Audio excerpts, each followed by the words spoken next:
এখানে বলে শেষ করা যাবে না। কথা বলতে গেলে অনেক সময় আবেগ আপ্লুত হয়ে যাব। আমরা আশা করি আমরা ঢাকা জেলার পক্ষ থেকে, যেহেতু উনি ঢাকা জেলার বাসিন্দা ছিলেন, যুবলীগের পক্ষ থেকে আমরা একটা ওনার স্মরণ সভা করবো। সেই স্মরণ সভায় আমরা স্মৃতিচারণ বলে করবো। ওনার সাথে সর্বশেষ সময়গুলো আমার অত্যন্ত মধুর কেটেছে। দীর্ঘদিনের পথ চলায়, রাগ, অভিমান অনেক কিছু ছিল। সর্বশেষ আমি ওনার সাথে একসাথে কাজ করেছি বরিশাল সিটি কর্পোরেশনের নির্বাচনে। ওই নির্বাচনে কাজ করতে গিয়ে আমাদের মধ্যে এমন একটা হৃদ্যতা ছিল। পাবেল ভাই যদিও আমার নেতা ছিলেন, বড় ভাই ছিলেন, কিন্তু কোনো একটা কিছু করার সময় স্নেহে থেকে হোক, ভালোবাসা থেকে হোক, উনি সবসময় আমাকে ফোন করে বলতেন, দাদা এটা করবো, তুই কি বলো। এই যে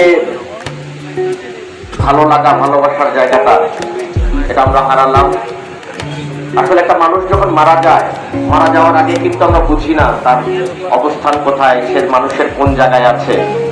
আজকে গরমের মধ্যে জুমার পরে না খেয়ে আপনারা এতগুলি লোকের এখানে বসে থাকা, আমরা যখন রাজনৈতিক কোনো সভা করি তখন কিন্তু এতক্ষণে বক্তৃতা, এতজন বক্তৃতা দিতে গেলে অর্ধেক কিন্তু পিছনে খালি হয়ে যায়।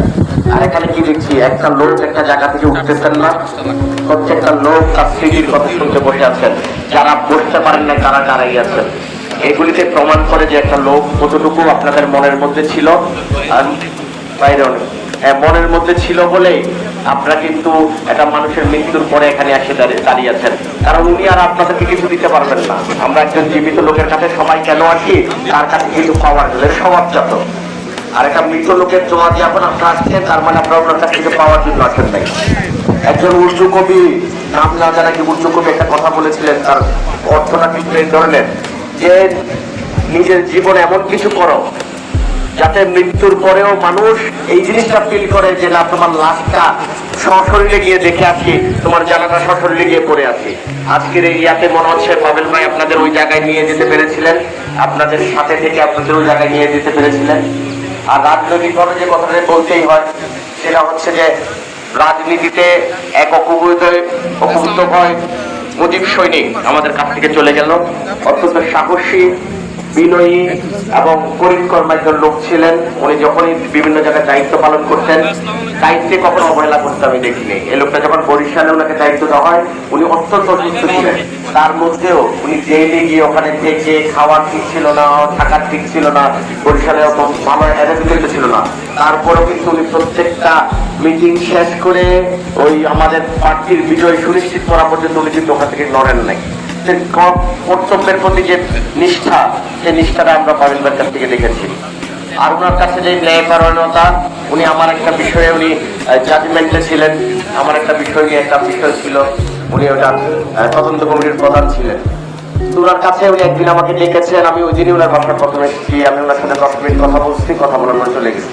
উনি 10 মিনিট কথা এত কনভিন্স হয়েছেন এবং উনি এটা এত ডিপে গেছেন। ডিপে যাওয়ার পরে উনি যে রায়টা আজকে থেকে 1.5 বছর আগে দিয়েছেন, 1.5 বছর পরে কোর্ট সেই রায় দিল। এবং যে লোকের অভিযোগকারী ছিলেন, অভিযোগকারী যে লোকাল এমপি আমাদের ওখানকার, উনি যে ভুল ছিলেন, উনি দ্বিতীয় জিনিস থেকে অনৈতিক, তারপরে বলতে হচ্ছে উনি ওনার ভাগ্নি বউকে নিয়ে কান্না পালিয়ে গেছেন এখন না পাওয়ার পরে। এই জিনিসটা কিন্তু পাবেল ভাই 13 বছর আগে এখানে সিদ্ধান্ত দিয়েছিলেন যে না, এই জায়গায় রাফেলের দোষ, এটা এমপির দোষ। তো এই যে জিনিসগুলো আসলে যারা খুব অল্প সময় বাঁচে তাদের কাছে আল্লাহ কিন্তু অত্যন্ত আধ্যাত্মিক ক্ষমতা দিয়ে দেন। সেই কারণে তখন এটা বোঝার কিন্তু কোনো ক্ষমতা ছিল, শুধু আমার সাথে 10 মিনিট কথা বলে উনি জাজ করেছিলেন। শুধু 10 মিনিট কথা বলছেন, কথা বলার পরে বলছেন রাফেল তোকে আমি অনেকদিন থেকে চিনি, তুই তো মিথ্যা বলবি না, আমি তোরটাকে বিশ্বাস করলাম, আমি এটাকে বিশ্বাস করে কাজ করছি। এবং ওই বিশ্বাসের ফল ওই 13 বছর পাওয়ার পরে প্রথম ফোনটা আমাকে দিয়ে বলছেন, রাফেল তুই যে মিথ্যা বলছ না, আমার যে সিদ্ধান্ত সঠিক ছিল সেটা আমি আজকে জানতে পেরেছি। এই লোকটার জন্য আসলে অনেক কিছু বলার আছে। আপনারা এত কিছু বলার আপনাদেরকে বিরক্ত ইয়া করবো না। আমরা আশা করি ওনার জন্য আমরা একটা স্মরণ সভা করবো।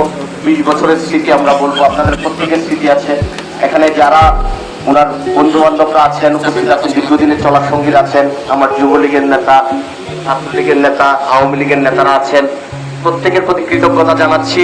যেহেতু পাবেল ভাই আমাদের 20 বছরের সহকর্মী ছিলাম, 20 বছর কেন্দ্রীয় কমিটিতে একসাথে ছিলাম আমরা, 21 বছর।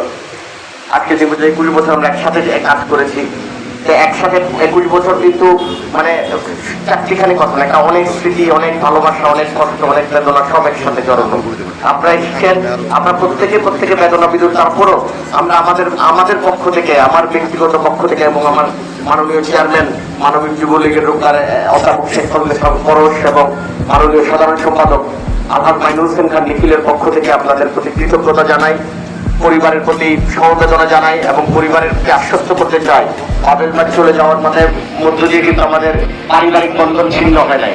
কারণ হচ্ছে আমাদের যে যুবলীগের পরিবার, একটা পরিবার, এই পরিবারের বন্ধন কেউ কারো মৃত্যুর মধ্যে দিয়ে শেষ হবে না। এই পরিবারের বন্ধন জেনারেশন টু জেনারেশন চলতে থাকবে। দুর্যোগের প্রবল আছে আমাদের সাথে সরাসরি যুবলীগ করছে। আমি তাদের আশ্বস্ত করতে চাই পাবেল ভাইয়ের মৃত্যুর মধ্যে দিয়ে আমাদের বন্ধন আরো শক্তিশালী হলো। আপনারা সবাই ভালো থাকবেন, সবার প্রতি কৃতজ্ঞতা জানাচ্ছি, সকলকে ধন্যবাদ এবং পাবেল ভাইয়ের জন্য দোয়া দিয়ে শেষ করছি। সকলকে ধন্যবাদ। জয় বাংলা। বল ভাই।